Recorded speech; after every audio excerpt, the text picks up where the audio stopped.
kita mau tanya apa sebetulnya hukum itu panjang. Kita harus bicara secara teori. Tapi secara umum bisa disederhanakan bahwa hukum itu adalah seperangkat aturan yang memiliki sanksi ketika ada yang melanggar aturan itu, dan sanksi itu diberikan oleh otoritas penguasa, dalam hal ini pemerintah.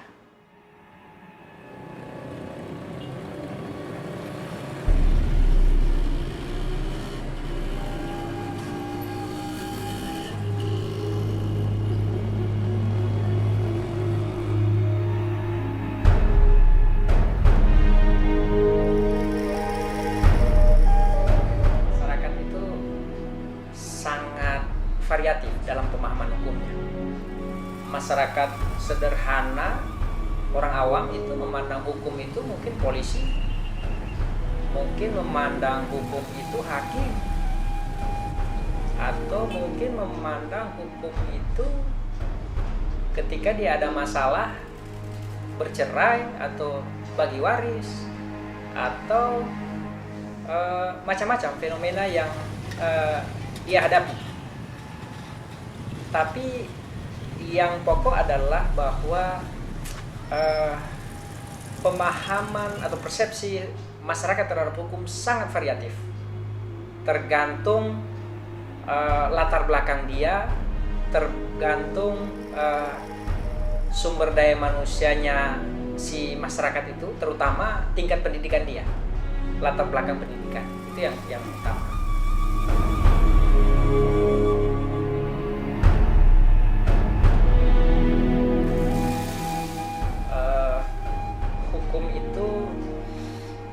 Memang salah satu tujuan hukum adalah mencapai keadilan.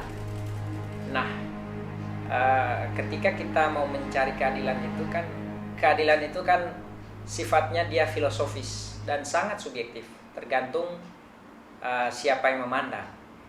Ketika seseorang melanggar hukum,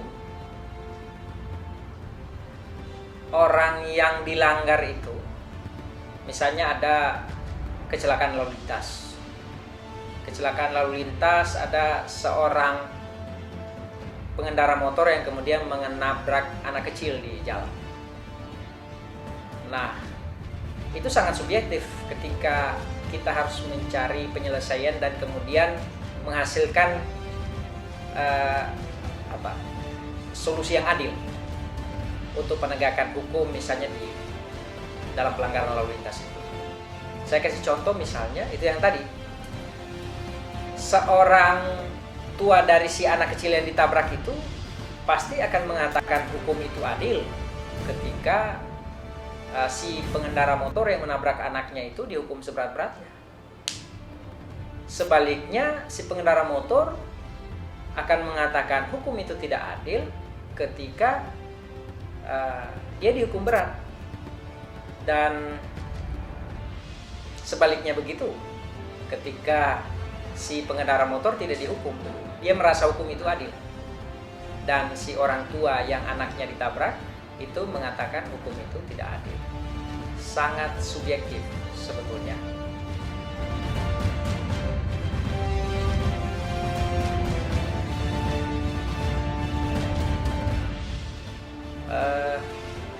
Pertanyaannya sangat baik dan memang tepat untuk kami jawab, karena memang salah satu tugas pokok dan fungsi Kementerian Hukum dan HAM itu adalah melaksanakan sebagian tugas pemerintah dalam bidang pembangunan hukum. Nah, pembangunan hukum itu seperti apa? Pembangunan hukum itu seperti membangun sistem hukum. Membangun sistem hukum itu kan ada 3 unsur. Yang pertama masyarakatnya, masyarakat pengguna hukum. Yang kedua aparat hukum, penegak hukumnya, dan kemudian peraturan perundang-undangannya. Ini yang kita coba untuk bangun sehingga menghasilkan satu sistem hukum yang baik untuk kesejahteraan masyarakat. Nah, Kantor Wilayah Kementerian Hukum dan Hak Asasi Manusia Gorontalo sebagai kepanjangan tangan daripada Kementerian Hukum dan HAM yang ada di pusat itu melaksanakan tugas-tugas kementerian, tugas pokok dan fungsi kementerian dalam wilayah Provinsi Gorontalo. Yang kami laksanakan itu sudah banyak sejak Kantor Wilayah Kementerian Hukum dan HAM Gorontalo ini berdiri pada tahun 2002. Sejak tahun itu sudah sekitar 9 tahun kami telah cukup banyak melaksanakan kegiatan pembangunan hukum. Nah, salah satunya adalah kegiatan penyuluhan hukum. Nah, penyuluhan hukum itu kan ada dua model. Model yang pertama adalah penyuluhan hukum langsung, dan yang kedua adalah penyuluhan hukum tidak langsung. Yang langsung itu kita bertemu langsung dengan masyarakat yang kita suluh, dan yang tidak langsung adalah kita melalui perantara media, misalnya lewat media cetak, spot iklan di media TV dan radio. Saya kira itu cukup efektif untuk memanfaatkan ruang yang ada bagi orang-orang atau masyarakat yang memang tidak sempat untuk mengikuti kegiatan program penyuluhan hukum langsung kita. Nah, kita juga punya dialog interaktif di RRI, di TVRI juga pernah, tapi yang secara gradual itu di RRI, di radio. Kita mengadakan dialog interaktif terhadap satu tema, misalnya undang-undang narkotika, undang-undang korupsi, terus dan banyak lagi. Kalau penyuluhan hukum langsung, kita sudah tanda kutip menjelajahi semua ruang yang ada, nyaris semua ruang yang ada di Provinsi Gorontalo ini. Kita pernah melakukan penyuluhan hukum di Torosiaje. Torosiaje itu sebuah kampung yang adanya di tengah laut. Di situ ada komunitas suku Bajo. Kita pernah nginap dan bermalam di situ, kemudian melakukan sosialisasi penyuluhan hukum di situ. Kemudian kita juga di banyak kabupaten kota, di 6 kabupaten kota yang ada di Provinsi Gorontalo, mulai dari Kota Gorontalo, Kabupaten Gorontalo, seterusnya sampai dengan yang terakhir Kabupaten Gorontalo Utara, kita sudah pernah ke sana. Kita pernah menyuluh di perbatasan Provinsi Gorontalo dan Provinsi Sulawesi Tengah, yaitu di antara Gorut dengan Kabupaten Buol. Terus kemudian juga kita pernah melakukan penyuluhan hukum di Desa Pinogu. Jadi Desa Pinogu itu adalah sebuah desa yang kemudian sekarang berkembang dan sudah dipersiapkan sebagai sebuah kecamatan persiapan di Kabupaten Bone Bolango.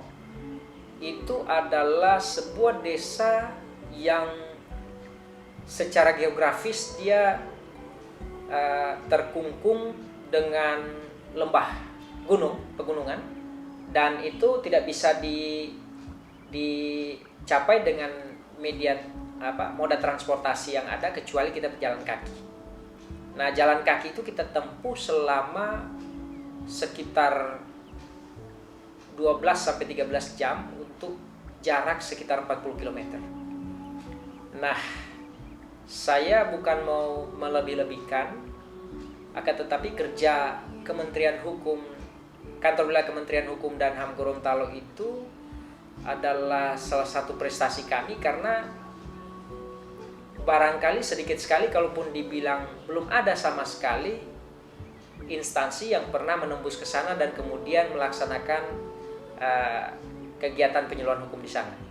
Nah, kegiatan kami di sana tidak semata-mata seperti yang saya sampaikan kita melaksanakan kegiatan penyuluhan hukum, Akan tetapi kita ada kegiatan-kegiatan pendukung lain seperti kita membagikan pakaian-pakaian untuk masyarakat di sana yang barangkali membutuhkan, dan ternyata mereka sangat apresiatif dengan itu.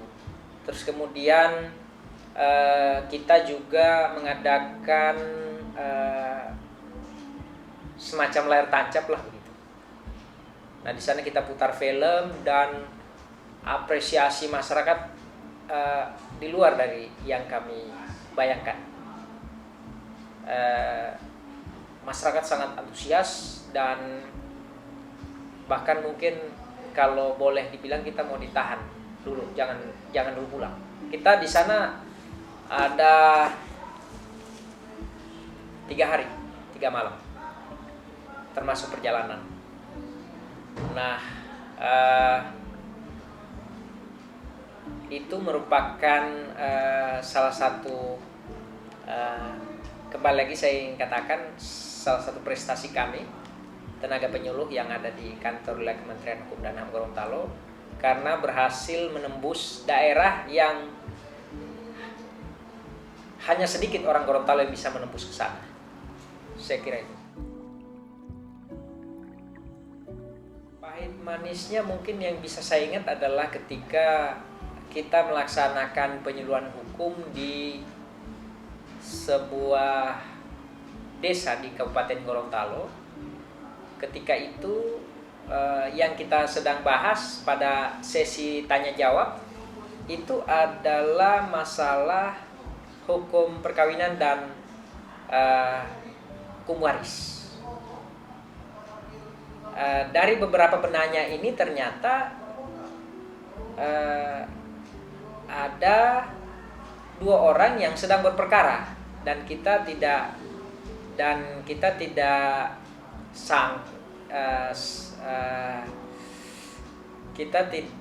tidak sampai menyangka kalau akan ada semacam keributan kecil lah. Akan tetapi karena penjelasan kita itu lumayan lengkap dan kompleks, termasuk bagaimana kita memberikan solusi dan jalan keluar terhadap permasalahan, maka masalah itu bisa diselesaikan. Meskipun tugas kita sebagai penyuluh adalah tidak untuk menyelesaikan masalah, akan tetapi kita hanya sekedar sebatas memberikan jalan bagaimana sebetulnya hukum, bagaimana sebetulnya memecahkan masalah hukum, dan kemudian langkah-langkah apa yang kita harus lakukan ketika kita mendapat masalah.